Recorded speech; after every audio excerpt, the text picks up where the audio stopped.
Hello guys, welcome back. Today I'm going to show you how to insert a line chart in your Excel workbook. So how you would do that is, first you will highlight, then you will go over to insert, and in the charts area you see that little rigid line, and even when you hover over it, it will say insert line or area chart. From the drop down arrow, click on the 2D line.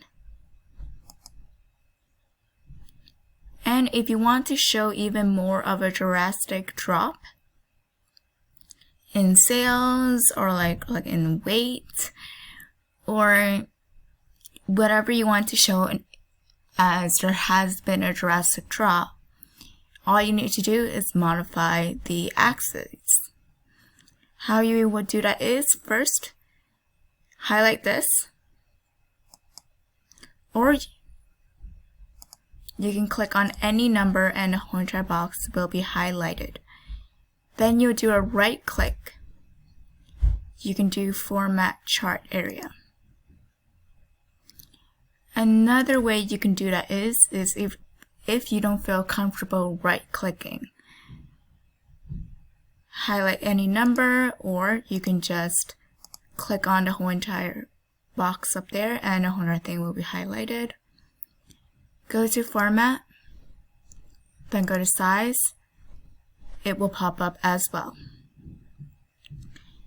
And in the minimum area, just type in 125. Maximum, type in 250. Major,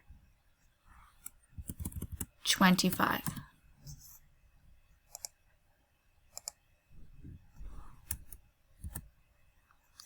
As you can tell from right over here, you can see that you now have a major drop and it's more emphasized. If this video helped, comment on below, and I hope to see you on my next video. Also, if you want to close the format axis, all you need to do is just click on the close. Just click on the X. And if you want to delete the whole entire chart, all you need to do is click delete on your keyboard, and now you're back. Hope this video helps, and I'll see you on the next one. Bye for now.